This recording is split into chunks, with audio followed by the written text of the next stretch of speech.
Hey everybody, my name is Quicken and I look very different in a tank top.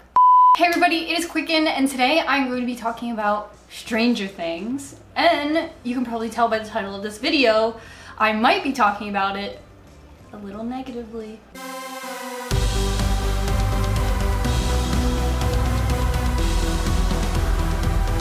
So some background, I thought I was a pretty big Stranger Things fan. I have made multiple Stranger Things videos on this channel. I, really let the fame go to my head when I was featured in this BuzzFeed article. You may have been wondering where my video has been for season 3. And it's out there. It was just claimed by Entertainment One for having a Milli Milli Rock remix song in it. And spoiler alert, that song is not in my video, and when I called Entertainment One to ask them to pull the claim, I heard them listen to the video in the background, and then they blocked my phone number. I had to call them from my boyfriend's phone, and that's when they told me to get a lawyer. They claimed a video that's worth around $4.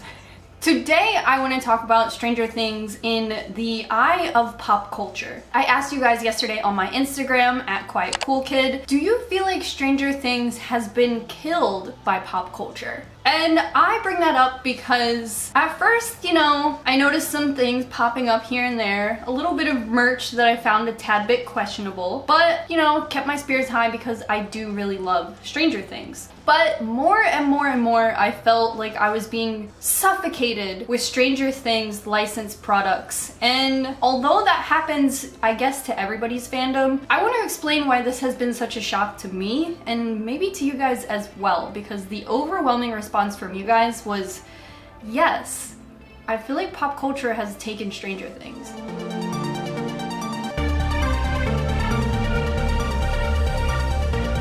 So let's go back to the beginning. Let's go back to when Stranger Things first started. It showed up on Netflix and all of us were like, what is this? We didn't watch it when it premiered because we just didn't know what it was. I don't remember any hype around Stranger Things. I just remember stumbling upon it. For me, Netflix has been an experience where for the longest time, I felt like I was the only one on it. I signed up for Netflix when it first became a streaming platform, and I want to say that was in 2009 or 10. I've had Netflix so long, I remember paying $4 or $5 for it a month, and I have never canceled since. I have been a member for 10 years. I used to watch Netflix on my Nintendo Wii, and that's where I fell in love with it. It had the weirdest things on it, like The Situation from the Jersey Shore workout videos. It had every episode of Miami Ink on it, and it's where I started to watch The Office. I just felt like I had stumbled upon something that was just mine. I was like, I'm not paying cable, but I will pay for Netflix. And even when I moved into this big house with a bunch of people in it, I was the one who had Netflix on my Wii, and we would gather in my room and watch documentaries that I felt like scraped the bottom of the earth and just like D-list horror movies. It was great. Netflix felt like such a dump. So as Netflix has busted into the mainstream, I always had that kind of memory of Netflix being this just thing I had access to, and it was exciting and weird. So when Stranger Things popped onto the scene, I felt like it was indie. And I think this phenomenon is something that we're all experiencing, but maybe we just can't put our finger on it. I felt like Stranger Things was indie because Netflix has been a place where things developed outside of cable and outside of mainstream. And at the time, I felt like no one was gonna give this show a chance, and that's why it ended up on Netflix. It had been my opinion of that before because a lot of the stand-up comedians I liked were getting specials on Netflix, and just from my little monkey brain, I thought, oh, no TV network would pick this up, so there must be something about it that isn't popular. So I watched it, and I thought, wow, what idiots. NBC didn't want to pick this up. This wasn't on MTV. Idiots. Crazy. After that though, it became very public. I feel like that Netflix was putting a ton of budget in their original series. My Netflix account went up 3 different times, and now I pay $15 a month versus the $5 I used to pay. And all of that makes more sense to me and sort of takes away that like starry-eye indie. But at the time, I really felt like I'd stumbled upon something special. Watching Stranger Things for the very first time was amazing. It was the first time I felt really connected with a new and original series. Everything about it, the nostalgia, the soundtrack made me salivate. It was so good. And at the time, I don't know why I didn't recognize a Stranger Things featured Spotify playlist was probably mainstream, but playing it, I was like, oh my god, yeah. Finally, someone believes me that electronic music is good. And around that time, I got really into it, so I made the Stranger Things lookbook. The Stranger Things lookbook for me was kind of a celebration of something that I felt like belonged to me and belonged to the couple people on Twitter who agree with me. I really felt like it was a celebration of something I really liked and thought that I was entering like a fandom finally like for me that I could participate in from the beginning. Because I didn't watch Harry Potter until I got my wisdom teeth taken out, so I was already way too far behind to get into that fandom, and I've never read comic books, so I would be completely fucking lying if I told you one thing about Spider-Man. So this just felt like it was something that was my own, and I really loved the way that felt. However, I don't think I realized I was sharing that with millions of people. And I'll tell you why. After that, and after making my Stranger Things costume and things like that, a couple months had gone by, and you started to hear like little jokes, like little like around the office memes of like, did you watch Stranger Things? And I was a shampoo girl at the time, so it was a lot of like asking people what they were into quickly, and when Stranger Things came up, we would connect. And then it turned into me recommending Stranger Things so I could talk about it. And then everybody at some point had watched Stranger Things. So then that recommendation was kind of over. And at that point, I feel like there wasn't a ton of merch, at least in the official sense. In my own mind, I had created and made a bunch of costumes and a bunch of Stranger Things things, and you guys were sending me DIYs that you made, or I was buying pins from independent pin makers or Etsy. Those places seemed like the only places to get Stranger Things merch, and if you saw someone wearing something Stranger Things, the odds are it was bootleg, because the licensing for all of these things didn't really exist. I think Hot Topic was the first person to pick it up, and I remember just like having a little comment about it, like, oh, you're gonna pay $70 for an 11 costume? I made mine for 2 pennies. The next year, like, Party City or something totally ripped off my Stranger Things wall costume, even selling a licensed string light necklace, and you can say it, a bunch of people can have the same idea at the same time and it's not biting, but the necklace seems convenient.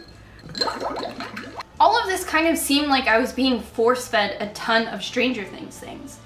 And at the same time, I felt like all of the products were very, very rushed. Like nothing really super unique about it. And the common little catchphrases and marketable moments in the show seemed to be like just killed and fed to us again and again. Like, friends don't lie. That wasn't really a huge part of the show. It wasn't really a huge plot thing. Now is a time for me to probably mention I have a Stranger Things tattoo, so what the fuck am I doing here? I want to bring you to present day, and why some of us, or generally most of us, have this weird feeling about Stranger Things all of a sudden. So this time around, I feel like the 3rd season of Stranger Things is insanely hyped. Like I mentioned before, I didn't even know about season 1, and what was so great about it was that the people who were cast were either relatively unknown or already like cult classic, like cult identified people, which again just made it feel indie. And now all of these kids have become celebrities in their own right. I was one of the first people to feel really uncomfortable when people were approaching them in the street. I was one of the people to be like, protect Millie Bobby Brown. But all of these kids now are A-list celebrities, and you see them in the commercials and you see them in Godzilla. Their notoriety is making it really strong, and all of the promotion leading up to it is just making it extremely, extremely mainstream. So I just want to go through some of my favorite sort of like licensees for what is going on with Stranger Things right now. And I have like 20 tabs open. Yesterday, and what started all of this, was Stranger Things for Target. So I was at a Target Express yesterday to buy face wash, I don't know. And I noticed that they had a little Stranger Things kiosk. And it was just a couple of shirts that, like I said, felt really rushed and thrown together. But if you go on Target's website, they have their very own Stranger Things page where things are broken up into categories, all with this like very 80s theme. Splashtown USA, grillin' and chillin', style to the max, cool at school.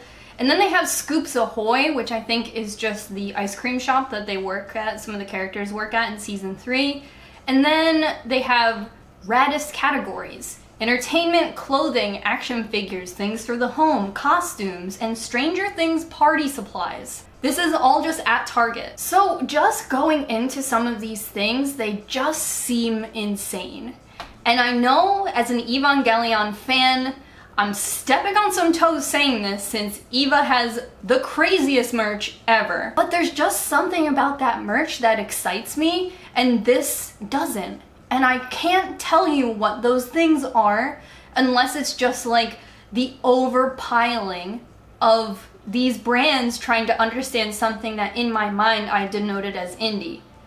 But it's not indie. I tell myself that every day. Stranger Things isn't indie.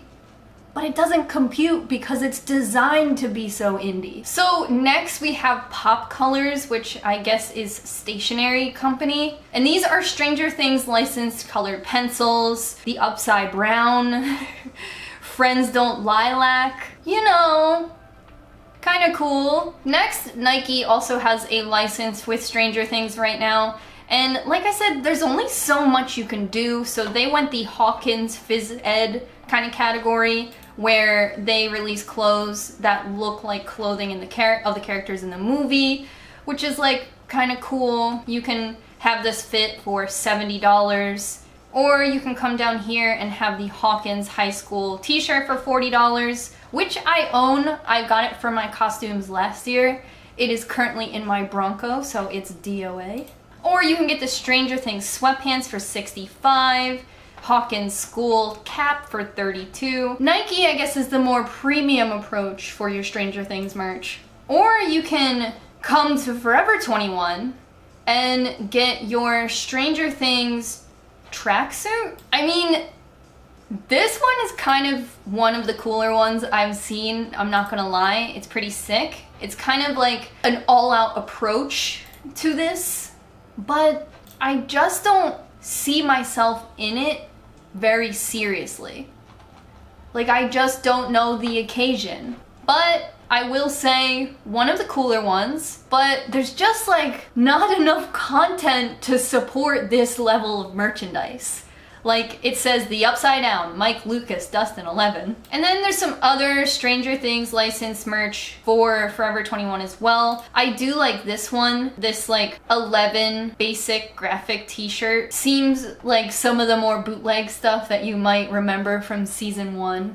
Oh, I love that. Next we head over to Polaroid, and one of you guys actually gave me the heads up that Polaroid was having a collab with Stranger Things. So you can get a Stranger Things Polaroid set for $157. I don't know if they use Polaroid in season 3 or if this is just like this item also occurred in the 80s. Next, Mongoose bike, the bikes that they use in the show, actually came out with a special licensed Stranger Things Mongoose bike, because why not take full advantage of your item?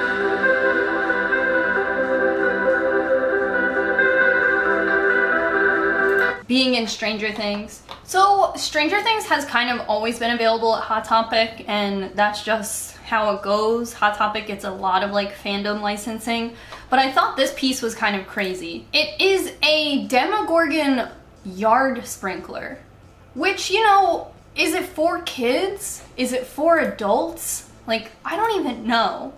They blew it up, but they're not showing how it works. And then, of course, you can have a Steve body pillow. I mean, I do really appreciate this. I think that that is great.